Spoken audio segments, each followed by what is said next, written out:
একজন ধনী স্বামীর চেয়ে যত্নশীল স্বামী হাজার গুণ উত্তম। এই দুনিয়ায় সবচেয়ে ভাগ্যবতী সেই যে একজন যত্নশীল স্বামী পেয়েছে, যে তোমার নিজের কষ্টকে তার কষ্ট মনে করে, যে তোমার দুঃখে তার দুঃখ বলে তোমাকে সবসময় হাসানোর চেষ্টা করে, যে মানুষটা তোমার খুশির জন্য সারা দুনিয়ার সঙ্গে লড়াই করতে পারে, এমনকি নিজের সঙ্গেও লড়াই করে তোমাকে সবসময় খুশি রাখার চেষ্টা করে। নমস্কার আমার প্রিয় বন্ধুরা, কেমন আছো তোমরা সবাই? আশা করছি যে যেখানে আছো ভালো আছো, সুস্থ আছো। তোমাদের আশীর্বাদ ভালোবাসায় আমরাও ভালো আছি, সুস্থ আছি। আজকে সুন্দর একটি দিনে আমি আমার ছোট্ট পরিবারে তোমাদের সবাইকে জানাই অনেক অনেক স্বাগতম। তোমাদের কাছে ছোট্ট একটা রিকোয়েস্ট হলো পুরো ভিডিওটা দেখার জন্য। যদি ভিডিও ভালো লাগে তাহলে আমার পাশে থেকে যেও।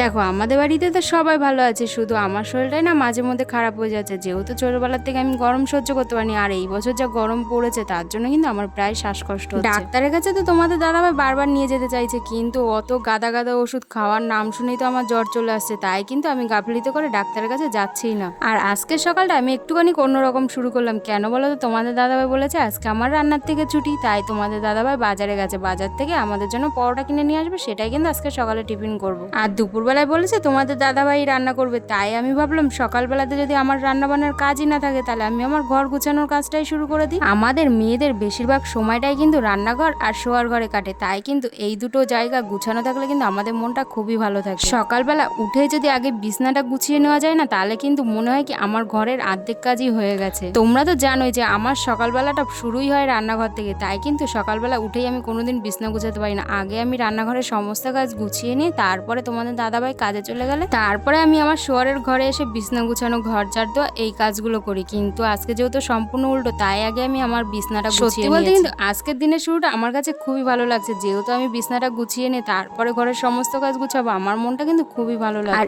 এদিকে তো তোমাদের ডোডো বাবা অপেক্ষায় ছিল যে কখন আমার বিছনাটা গুছানো, ওর যত খেলনা আছে সেইগুলো নিয়ে উপরে উঠে খেলা করবে। আর আজকে যেহেতু বললাম যে আমার কোনো রান্না বান্না নেই, তাই কিন্তু একবারে খাটের তলাটা সবই পরিষ্কার করবো বিছনাটা গুছিয়ে। তাই আমি ঘরটা ঝাড় দিয়ে খাটের তলাটা পরিষ্কার করতে ঢুকেছিলাম। আর তোমাদের ডোডো বাবা কি আনন্দ পায়, কেউ খাটের তলায় ঢুকলে ও তার পিছনে পিছনে ঢুকতে চায়, কিন্তু ও যখন বাইরে বেরোতে চায় তখন না বারবার মাথায় গুঁতো খায়। তাই দেখো, যখন আজকে আমি খাটের তলায় ঝাড় দিতে গেছিলাম, ও আমার পিছন পিছন ঢোকার চেষ্টা করছিল, ঢুকতে পারছে না বলে। তারপরে যখন আমি বাইরে বেরিয়েছি, ও কি হাসছিল। আগে জানো তো, যখন ও ছোট ছিল তখন কিন্তু ও প্রায় টাইমে আমি যখন কাজ করতাম ও কান্নাকাটি করতো, কিন্তু এখন আর সেটা করে না। এখন আমি যখন কাজ করি ও আমার পিছন পিছন ঘুরে আর একার মতনই খেলা করে। আবার কখনো মাঝে মধ্যে বায়না ওঠে ওকে কোলে নাও, কিন্তু আগে তো ওকে পুরো টাইমটাই কোলে নিয়ে কাজ করতে হতো, আর তখন যা আমার কষ্ট। যাই হোক, পুরোনো কথা স্মৃতি হয়েই থাকুক, সেটাকে মাথায় না রাখাই ভালো। আর এদিকে দেখো, আমি ঘরটার ঝাড় দিয়ে আমি চলে এসেছি রান্নাঘরে সকালবেলায় বাসন কাটা মেজে নিয়েছিলাম, এখন গুছিয়ে নিয়ে গ্যাসটাকে আজকে একদম সাবান আর স্কচব্রাইট দিয়ে ডলে ডলে পরিষ্কার করে নিয়েছি, তারপরে মুছে নেব।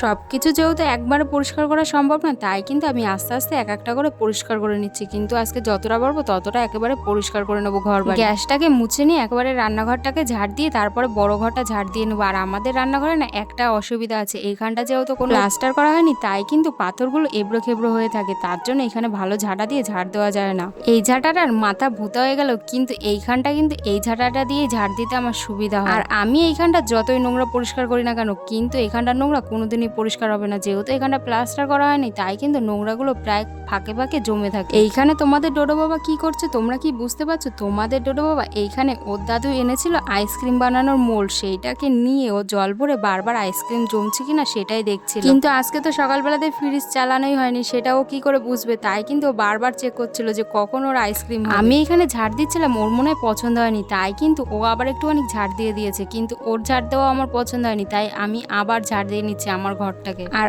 আজকে তো সকালবেলা থেকেই ওরা দুষ্টুমি শুরু করেছে, কেউ বল খেলছে, কেউ আবার গাড়ি নিয়ে খেলছে। নমস্কার বন্ধুরা, কেমন আছে সবাই? আশা করছি যে যেখানে আছে ভালো আছে, সুস্থ আছে। আমাদের বাড়িতে আমি বাদে সবাই ভালো আছে। মানে আমার একটু না গরমে শ্বাসকষ্ট হচ্ছে, ছোটোবেলা থেকে তো কোনোদিন গরম সহ্য করতে পারি না, আর এই বছর যা গরম পড়েছে বাবারে বাবা, তো একটুখানি শ্বাসকষ্ট হচ্ছে। আর আজকে সকাল থেকে ব্লগটা একটুখানি অন্যরকম করার চেষ্টা করলাম। কেন বলো তো? যেহেতু শরীর খারাপ, তোমাদের দাদাভাই বলেছে আজকে সকালবেলা বাইরে থেকেই খাবারটা এনে দেবো। তো আজকে সকালবেলা কী করবো ভাবছিলাম, তারপর ভাবলাম যে বসে না থেকে ঘরে যে টুকিটাকি যে ঘর গুছানোর কাজগুলো আছে সেগুলো গুছিয়ে নিই। ছুটি যখন পেয়েছি তখন ঘরটাকে একটুখানি গুছিয়ে রাখি। আর মোটামুটি সব কাজ হয়ে গেছে, জামা কাপড়ও কিন্তু কাঁচা হয়ে গেছে। জামা কাপড়গুলো আমাদের বাড়ি কিছুটা নেড়ে দিয়েছি, ওই যে ওইখানে কিছুটা নেড়ে দিয়েছি আর পাশে একটা দিদি বাড়িতে নেড়ে দিয়েছি, একটা দড়িতে যেহেতু হবে না।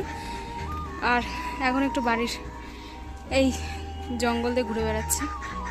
আর কাঁঠালগুলো দেখেছো কত বড় হয়ে গেছে, মানে আর কদিন বাদে কিন্তু পারা যাবে, কাঁঠালগুলো এতটা বড় হয়ে গেছে। তো যাই হোক, আর তোমাদের দাদাভাই গেছে বাজারে, বাজার থেকে বলেছে আজকে কচুরি নিয়ে আসবে। তো আজকে সকালে টিফিন কচুরি হবে।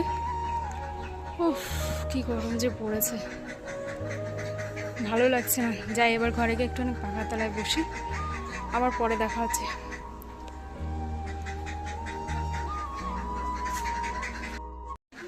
তোমাদের সঙ্গে একটুখানি কথা বলার পরে তারপর আর ব্লগটা কন্টিনিউ করতে পারিনি। তোমাদের দাদাভাই বাজার থেকে এসেই বলে খিদা পেয়েছে, আগে তুমি বাড়ো, তারপর আমি খেয়ে দে, তারপরে অন্য। তারপরে আমরা তিনজন মিলে একসঙ্গে খেয়ে দে আমি চলে এসেছি এইখানে যে লাল পুঁই শাকগুলো লাগিয়েছিলাম সেইখান থেকে 3টে বড় বড় আগা হয়েছে। আজকে আমি এই লাল পুঁই শাকই রান্না করব। আর জানো তো এটা অবাস্তব বলে আমি কিন্তু জীবনে এই প্রথমবার লাল পুঁই শাক খাবো। আর আজকে যে আমি এক্সাইটেড রয়েছি কারণ এটা আমার ছোটবেলা থেকে খাওয়ার। আমি জানো তো ছোটবেলা থেকে অনেকবারই বাজারে এই লাল পুঁই শাক দেখেছি, কিন্তু বাজারে নামার হয়তো তখন আমার পরিস্থিতি ছিল না। আর যখন আমি বাজারে গেছি তখন আমি কিনতে পাইনি। তোমাদের তো আমি একটা ভিডিওতে দেখিয়েছিলাম যে তোমাদের দাদাভাই লাল পুঁই শাক আনার পরে সেগুলো আমি মাটিতে লাগিয়ে দিয়েছিলাম, আর সেইখান থেকেই দেখো কতগুলো আগা হয়েছে। এইদিকে দেখো তোমাদের দাদাভাই ভাত বসিয়ে দিয়েছে আর আমি পুঁই শাকটা কেটে এনে পুঁই শাকটা কেটে নিচ্ছি। আর এর সঙ্গে যা যা লাগবে সবগুলোও কিন্তু আমি একসঙ্গে কেটে নেব।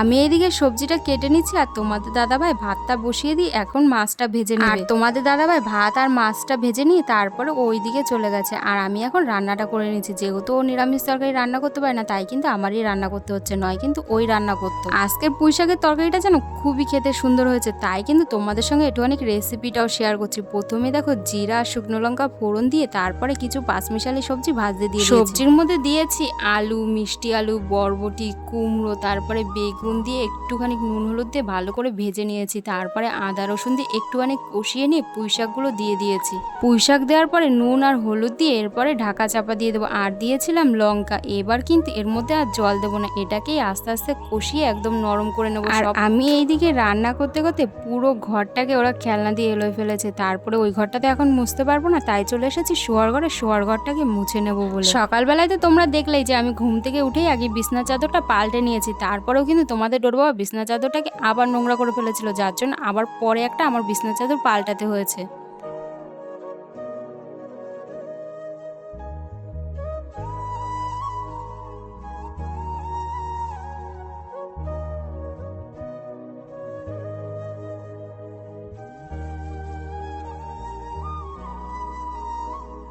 ঘরটা মুছতে মুছতে একবারে সোফাটাও এলোনো ছিল, তাই সোফাটাও গুছিয়ে নিয়েছি। আর ওইদিকে কিন্তু আমার পুঁই শাকের তরকারি প্রায় কমপ্লিটও হয়ে গেছে। ঘরটা মুছে নিয়ে গিয়ে আমি পুঁই শাকের তরকারিটা নামিয়ে নেব। আর আজকে জানো তো তোমাদের দাদাভাই আমার প্রায় কাজেই কিন্তু অনেকটা হেল্প করেছে, যেহেতু আমার শ্বাসকষ্ট হচ্ছে তাই কিন্তু ও আমার প্রায় কাজটাই ও করে দিয়েছে। আর আজকে জানো পুঁই শাকের তরকারিটা যেরকম গা মাখা হয়েছে আর খেতেও কিন্তু ততটাই সুন্দর হয়েছিল। আজকে না আরো কিছু রান্না হয়েছিল, সেইগুলো তোমাদের সঙ্গে শেয়ার করতে পারিনি, কারণ তোমাদের ডোডো বাবা দাদাভাই স্নান করে আসলে ওদের পেটে মনে হয় ছুঁচো, তখন অন্যদিকে তাকানো যায় না, আগে ওদের খেতে দিতে হয় তারপরে অন্য বাদ বাকি কাজ। আর এইদিকে দেখো আমরা একসঙ্গে আজকে খেতে বসেছি। যাই হোক, ভিডিওটা এইখানেই শেষ করছি। যদি আমার ভিডিও ভালো লেগে থাকে তাহলে প্লিজ লাইক শেয়ার সাবস্ক্রাইব, এইভাবে আমার পাশে দেখো।